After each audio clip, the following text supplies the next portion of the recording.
explain something that I seem to have stumbled into being a bit of an expert on. And that is, rewind about 14 years ago. Now, I saw this beautiful aerial shot of my hometown, my birthplace, Perth.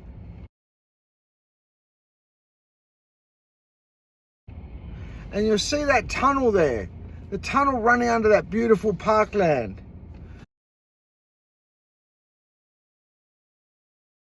And it reminded me, angrily, there's a little bit of anger here, sorry to get rage baited, but it reminded me of how Daniel Andrews, that snide, tyrannical scumbag,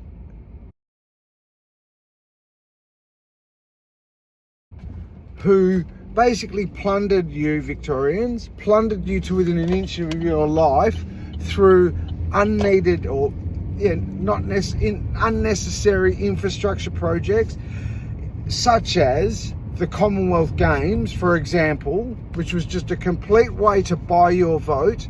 And then what happened? It ended up going to Scotland.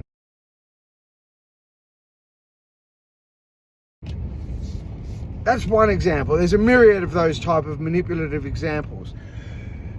Let me continue. So here's Perth with a beautiful parkland on top of this tunnel. Now you look at Alexandra Parade. You can look, in fact, here's a map.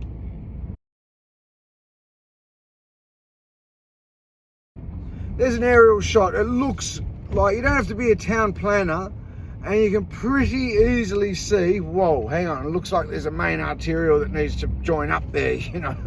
Gee, like, I've been meaning to do that for a while. would have been good to, you know, relieved all that traffic, let Melburnians travel to and fro work faster, therefore being happier citizens, more productive workers, you know, all that type of modern progressive stuff.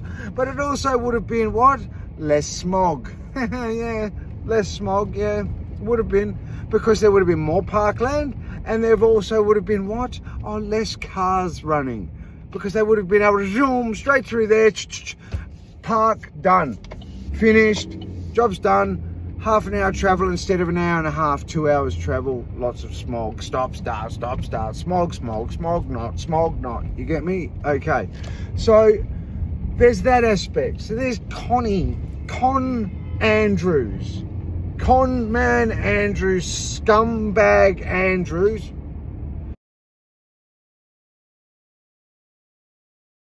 conned the Victorian public out of that. Complete barefaced lie, a barefaced lie, costing you, and not just costing you, it set the tone for his reign. Because what then happened is, they cop that, they'll cop anything, which set the tone for the plunder job that the next decade of outright plunder jobs that the Victorian public was going to be conned into. No, you'd be a racist if you said otherwise. Oh yeah, you would be a racist. If you didn't like that on Wurundjeri Murrabingi, you would be the biggest racist, you know, conned like that. Like, just, oh, you're such a bad person if you question that. What, you don't want, what, you think of the penguins? Think of the penguins. Hey, Jacinta, this person wants the penguins to die. Can you believe it? This person said that by us not building the tunnel, he wants the penguins to die. Like that type of nonsense. Like, in effect, obviously I'm joking, but in that angle.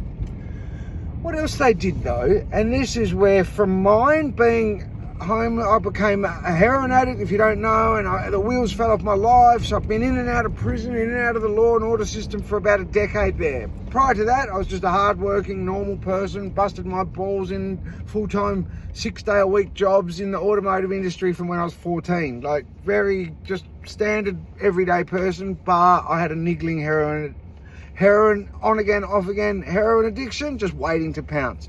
It pounced. It took about 10 years of my life for me to get myself, mostly challenging the Victorian corrupt government, to be honest.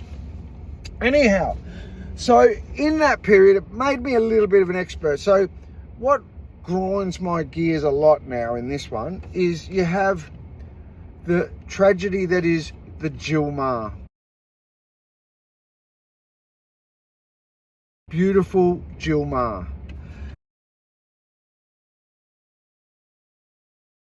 Gilmar was horribly raped and murdered by a scumbag by the name of Adrian Bailey. Now Adrian, he was on both bail and parole at the same time. This is going back 14 years.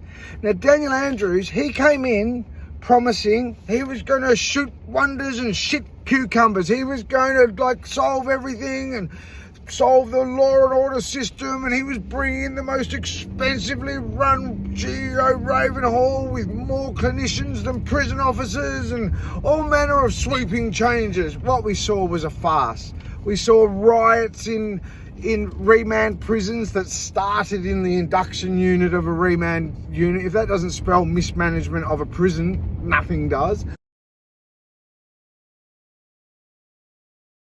We saw outright just ridiculous nonsense. Never had more organised crime ever, never had more illicit tobacco, fire bombs, people dying. But now, instead of the nonsense that we saw in early 2000s with the Lawyer X, and then tragically the horrible rape and murder of Gilmar by a person on bail, we've seen kids. So still vulnerable segments of the community is my point. We've seen kids. And most recently, Danish. I hope I pronounced his name right, who was killed by a person who had been bailed 4 days earlier. 4 days. Now that little quick drive cast, sorry if I sound a little bit, bit grumpy, bit peed off at this corrupt government, and particularly some segments of the corrupted, power-abusing law and order system, especially the left-wing lunatic magistrates. Sorry if I sound a little bit but that, ladies and gentlemen, just that little snippet there, just me, just Michael Califf, an ex-heroin addict, petty, not bikie, not anything, just a normal bloke, wheels fell off my life, I got dragged into the system and stumbled across that little lesson. Now, if that isn't enough for you to wake up to this left wing, this corrupt government, I don't know. I just don't know. Anyway, have a great day. See you, Sammy.